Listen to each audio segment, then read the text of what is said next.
안녕하세요. 김용진 목사입니다.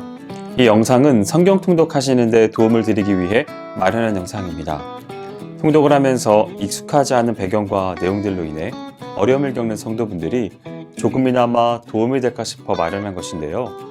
조금만 관심을 기울이시면 읽으시는데 유익이 있을 겁니다. 그럼 오늘 읽을 부분에 대한 안내를 해드리겠습니다.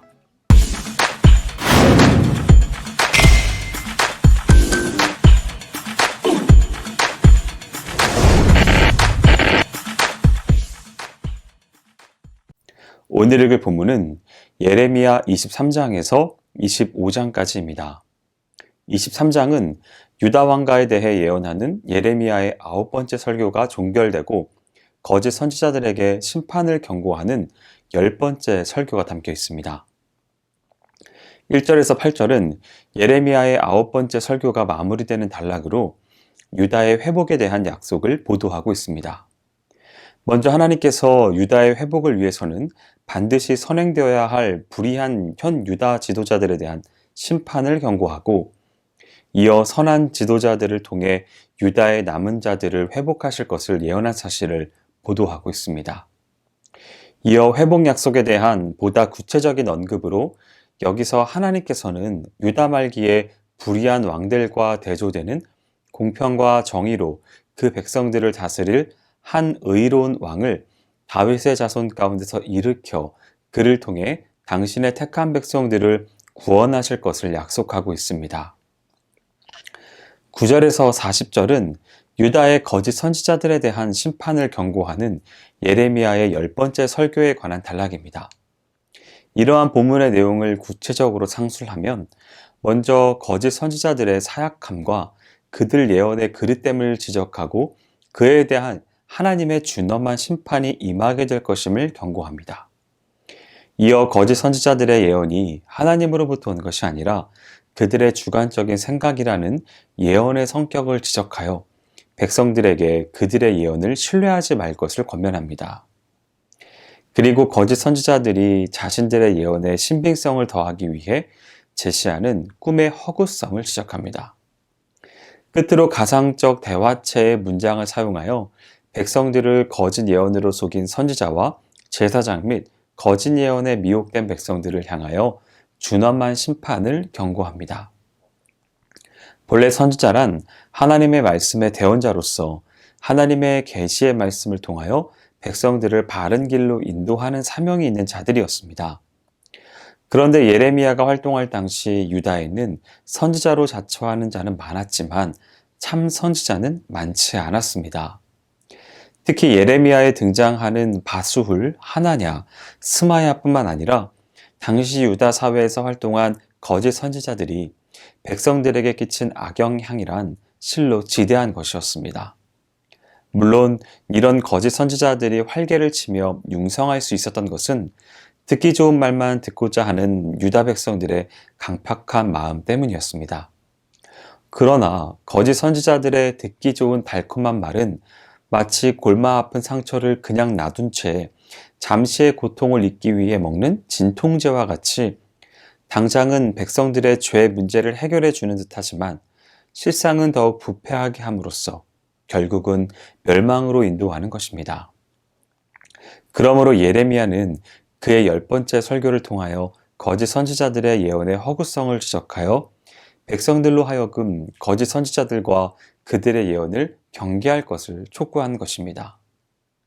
24장은 예레미야의 11번째 설교가 담겨 있습니다. 이러한 11번째 설교는 소위 무화과 두 광주리의 비유로 불리는 내용으로 구성되어 있는데 바벨론의 두 차례에 걸친 예루살렘 침공이 이루어지고 유다의 멸망이 임박했던 시드기야 왕 시대에 주어진 것입니다. 1절에서 10절은 하나님께서 예레미야에게 무화과 두 광주리의 환상을 보여주신 사실과 이 환상이 의미하는 바를 하나님께서 예레미야에게 해석해 주신 사실을 보도하고 있습니다. 하나님께서 무화과 두 광주리의 비유를 통한 계시를 예레미야에게 주신 것은 바벨론의 포로로 끌려간 유다의 남은 자들을 위로하기 위함입니다. 바벨론의 느부갓네살은 예루살렘을 침공하여 많은 유다 사람들을 포로로 잡아갔습니다. 아마도 이때 포로된 유다 백성들은 자신들을 하나님에게 버림받은 자로 여기며 극도의 비탄에 잠겼을 것입니다. 물론 반대로 포로되지 않고 유다에 남아있던 유대인들은 자신들을 축복받은 자로 여겼을 것입니다. 그러나 하나님의 뜻은 정반대였습니다. 즉, 포로된 자가 하나님의 축복을 받은 자요, 유다에 남은 자가 버림받은 자였습니다. 사실 유다 백성들의 바벨론 포로는 그들의 범죄에 대한 징계의 일환이기도 했지만 보다 궁극적으로 그들로 하여금 잘못을 깨닫고 회개케 함으로써 다시 회복시키는 데 그 진정한 목적이 있었습니다. 그러한 이유로 예레미야는 유다 백성들에게 수차에 걸쳐 바벨론의 항복을 권유했던 것입니다. 이에 하나님께서는 무화과 두 광주리의 비유를 통해 하나님의 뜻에 순종하여 바벨론 땅에 포로로 끌려간 유다인들은 좋은 무화과와 같이 보호하고 번성케 하며 회개를 통해 다시 유다 땅으로 귀환케 하실 것이지만 하나님의 뜻을 거스려 바벨론의 포로되기를 거절하며 인위적인 방법으로 하나님의 징계를 회피하려는 자들에 대해서는 나쁜 무화과와 같이 버리실 것을 밝히심으로써 포로되어 비탄에 빠진 자들에게는 용기와 소망을, 유다에 남아있는 자들에게는 심판의 경고를 주신 것입니다. 이 예언은 그대로 성취되어 바벨론에 포로되어 간 자들은 다시 영광스럽게 회복되었지만 포로되기를 거부한 자들은 느부갓네살의 3차 침공으로 유다가 완전히 멸망할 당시 엄청난 재앙을 겪어야만 했습니다. 25장은 유다 백성들이 바벨론의 포로로 잡혀갈 것과 바벨론을 비롯한 열방의 심판 예언이 담긴 예레미야의 12번째 설교가 있는 장입니다. 이로써 2장부터 시작된 예레미야의 12편의 설교가 마감이 됩니다. 1절에서 11절은 유다 백성들이 바벨론 포로로 잡혀갈 것에 대한 예언이 담겨 있습니다. 시기적으로 보았을 때 12번째 설교는 앞에 두 설교보다 7, 8년 정도 앞서지만 맨 끝에 배치하였습니다.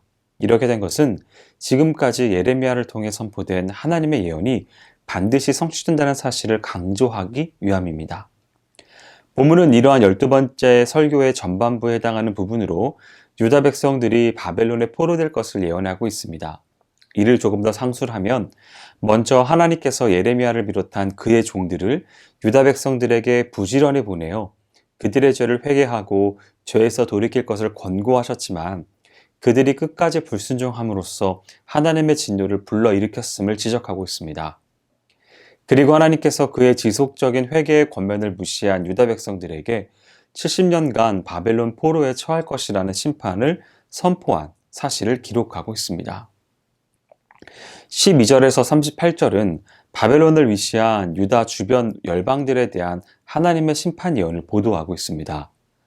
본문의 내용을 상술하면 먼저 유다를 심판하는 도구로 사용된 바벨론이 유다에 대한 징계 기간 70년이 찰 때 그들의 죄로 말미암아 하나님의 심판을 받아 영원히 멸망하게 될 것이라는 예언이 담깁니다. 그리고 유다 주변 열방들에 대한 하나님의 준엄한 심판을 보도합니다. 여기까지 예레미야 23장에서 25장까지 성경 통독을 하실 때 도움이 될 만한 내용을 전해드렸습니다. 혹시 이 외에 질문 있으시거나 나누고 싶은 이야기가 있으시면 밴드나 댓글로 달아주시면 필요한 도움을 드리겠습니다. 그럼 내일 다시 만나도록 하겠습니다. 통독 화이팅 하세요!